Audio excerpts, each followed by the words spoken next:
Bonjour à tous, je suis un très grand fan de la saga Jurassic Park.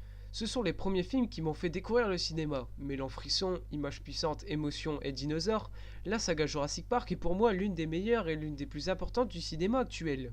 Et 2 ans après le troisième épisode, un quatrième volet a vu le jour malgré la production du film qu'on peut dire très chaotique. Et le 10 juin, je suis redevenu un grand enfant grâce à Jurassic World. Oui, je fais partie de ces gens qui ont beaucoup aimé ce film. Bref, explosant tout au box-office avec un peu plus de 1,6 milliard de dollars de recettes, une suite était plus qu'inévitable. Une nouvelle trilogie était déjà question lors de la promotion de Jurassic World. Après 2 ans de pré-production, de quelques mois de tournage et 1 an de post-production, la date de sortie du film approche à grands pas.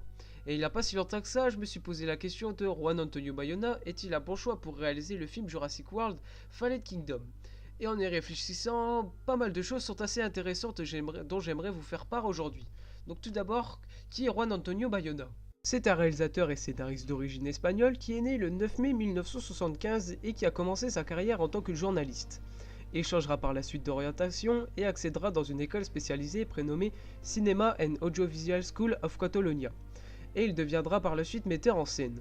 En 1993, il rencontrera le réalisateur Guillermo del Toro au festival de Sitges et ce dernier lui promet de l'aider dans sa carrière de futur réalisateur. Son diplôme en poche, il réalisera plusieurs pubs et divers clips vidéo et 2 courts-métrages.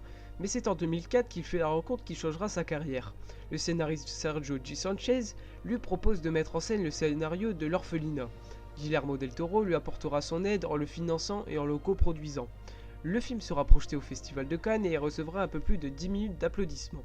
Par la suite, on lui proposera de réaliser Twilight chapitre 3, un projet qu'il refusera heureusement pour lui, et retrouvera en 2009 Sergio G. Sanchez pour travailler sur son prochain film prénommé The Impossible et qui sortira en 2013.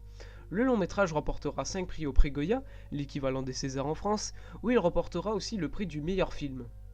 Il abandonnera ensuite le projet World War Z 2, repris pour l'instant par l'excellent David Fincher, pour qu'en 2016 il fût officialisé pour diriger Jurassic World 2 et succéder à Colin Trevorrow. En début 2017 est sorti son dernier film prénommé A Monster Call, ou quelques minutes après minuit, en version française, qui est excellent, dont je vous conseille comme un peu toute sa filmographie d'ailleurs. Après cette vive présentation, on va pouvoir passer à mon avis concernant ce réalisateur.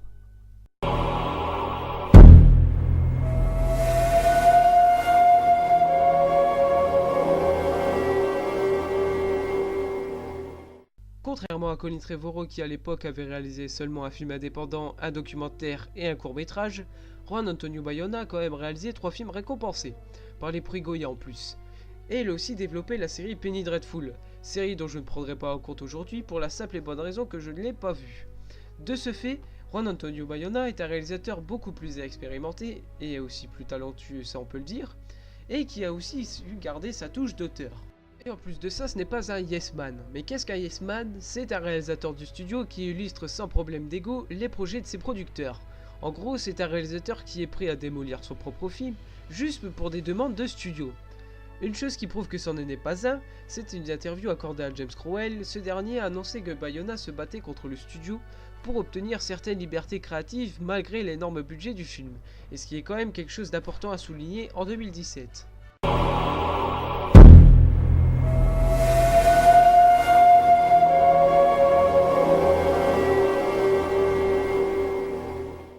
Deuxième chose qui est quand même plutôt intéressante, ce sont les thèmes traités dans ces films qui sont un peu tous communs, et faites bien attention et retenez bien ce que je vais vous dire.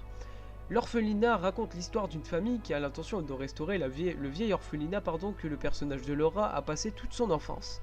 La demeure va éveiller l'imagination du fils de la famille prénommé Simon, et qui commencera à jouer à des jeux étranges avec des amis imaginaires. Le jour de l'inauguration de la demeure, le couple s'apercevra que leur fils Simon a disparu. Les thèmes abordés dans ce film sont la peur, la famille, l'enfance, l'imagination et le deuil.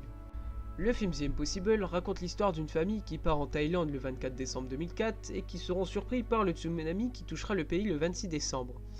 Ils vont être tous les 5 séparés au milieu de ce chaos et essaieront par tous les moyens de se retrouver. Les thèmes abordés de ce film sont la peur, la famille, l'enfance et le deuil. Et son dernier film, prénommé Quelques minutes après minuit, raconte l'histoire de la famille O'Malley qui devra faire face à la maladie de la mère. Le fils prénommé Connor devra donc faire face à la peur de perdre sa mère, affronter l'intimidation de ses camarades de classe et la fermeté de sa grand-mère. Il fuira son quotidien pour se retrouver dans un monde imaginaire où il apprendra le courage d'affronter la vérité. Les thèmes abordés dans ce film sont la peur, la famille, l'enfance, le deuil et l'imagination. Ces différents thèmes ne vous rappellent-ils pas quelque chose? Et oui, la saga Jurassic Park traite de ces différents sujets et aussi quelques films de Spielberg. Et Juan Antonio Bayona arrive à transposer ces thèmes à l'écran avec brio.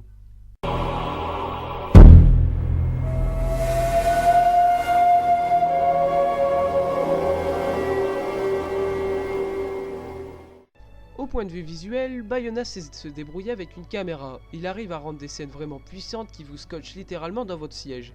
Les scènes de tsunami dans The Impossible ou bien les scènes de terreur dans l'orphelinat qui sont de très bons exemples.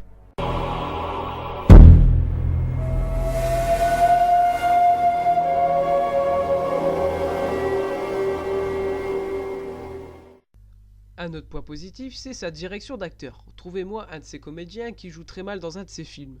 Tous ces acteurs sont bons et ont même su percer, certains comme par exemple Tom Holland qui a été récompensé pour son rôle de Lucas dans The Impossible et qui est désormais le nouveau Peter Parker au cinéma dans Spider-Man Homecoming.